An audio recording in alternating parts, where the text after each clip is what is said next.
Hi, I'm Randall Taussig with Blue Core Leadership, and welcome back to another leadership lesson from the Cockpit as I continue my conversation with Phonpadith, CEO of the SOAR Community Network. And we talked about compassionate leadership. I'm reminded that just like smooth flight conditions make for a steady flight, compassion steadies our teams. It lifts people up and helps them thrive. Join me as we continue the conversation at a very cool airport cafe. See you soon. We're here in a cute little restaurant in Cumberland, Maryland. We're talking about compassionate leadership. And one of the things I wanted to ask you about is, do you think that you need to be emotional to be a compassionate leader? Yeah, you laugh. I love this question. So, I really do believe that if you're a human being, you're emotional. We were talking offline here about being a compassionate leader. It's really, again, about having the opportunity to be empathetic, putting yourself in someone else's shoes, and taking action on that empathy. And what moves people from feeling those connection points to taking action is rooted in emotion, right? So whether you're a logical person, whether you're someone who is introverted, whether you have a low tolerance for risk, you are emotional. And then for those that are highly emotional, or at least manifested in a way that most people interpret as emotional, they're the storytellers, they're the people. They're the ones who really express themselves in a way that people might say is emotional. But I think that's a misnomer. If you're human, you're an emotional creature. Secondly, how does that play into compassion? Again, going back to what I said in the beginning, if something moves you to take action, it's because you have an emotion attached to that decision to move forward. That's a really good point. So I never thought about that. Those that we think are, on very high on the logic scale and feel like they don't have emotion, what you're saying is actually it's emotion that's driving them to be that way. Exactly. I've noted here that you've walked with many leaders through their transformation. What's the most courageous thing that you've seen a leader do in the name of compassion? I'll give you a story.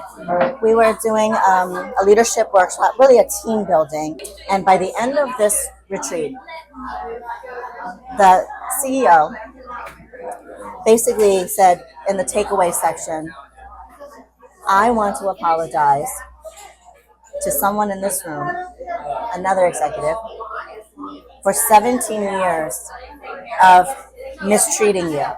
Wow. And the CEO said, today I learned that you, sir, the other gentleman, you're human like me. I'm just as flawed as you. But you have also a lot of superpowers that I refuse to see because I was focusing on what I perceive to be flaws. And the way you make decisions is very different from me. The way you communicate is very different from me. So those were all irritants. And for 17 years, I just kept you like this. Today, after all this that we did, I realized you are probably the best partner that I can have because you always check me. And instead of being upset or angry about it, I'm going to constantly remind myself to just look you in the eye every time and say thank you.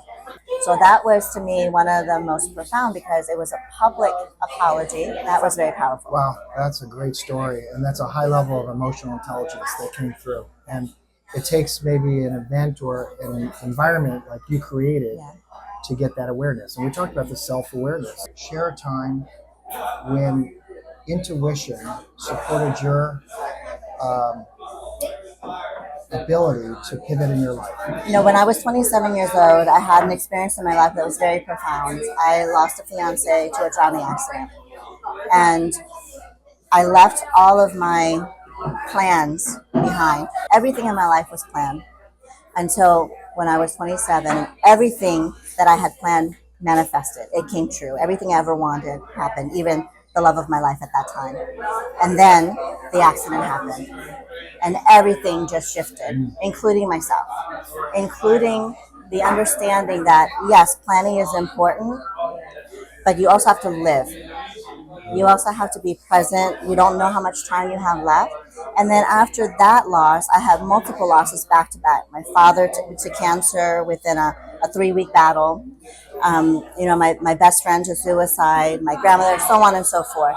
All of those experiences, instead of making me angry, and I had my moments of grief and anger, all that, so I'm not saying I never was angry, but instead of holding on to the anger and the pain and the disappointment, every death truly brought me to life.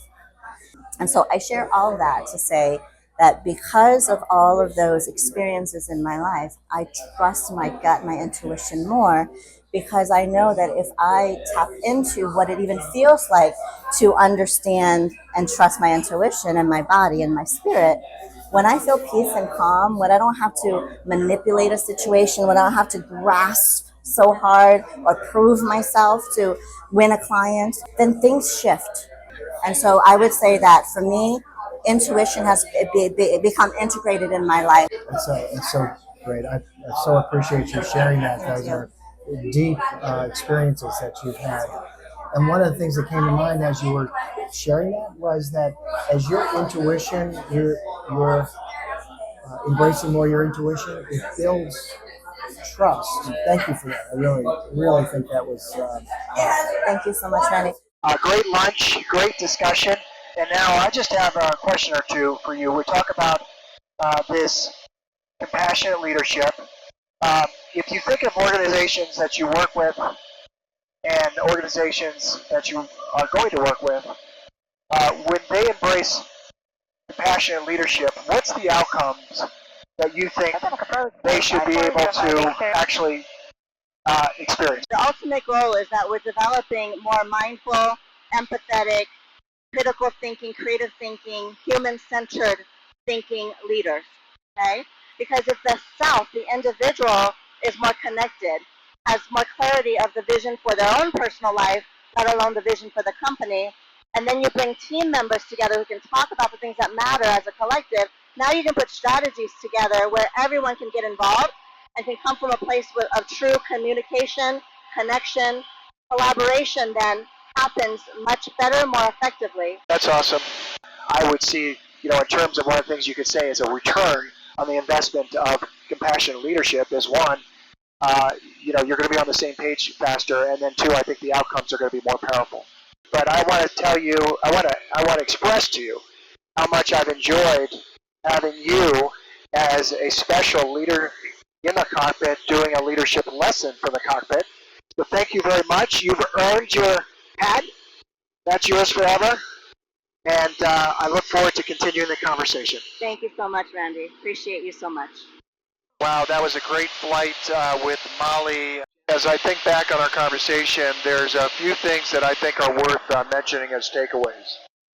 First of all, I think it's important to recognize that we must trust our intuition. Intuition is real, and intuition is something that is important to be able to access and be able to trust.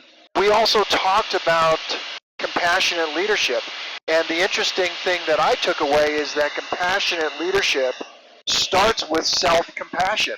We must be compassionate for ourselves first before we can have any compassion with people that we're leading and people around us. And the last thing I'll say is that compassionate leadership helps build confidence that allows us to trust our intuition. So it all comes together.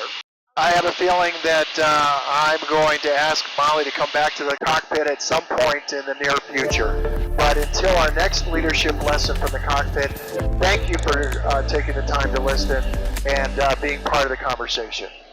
Bye for now.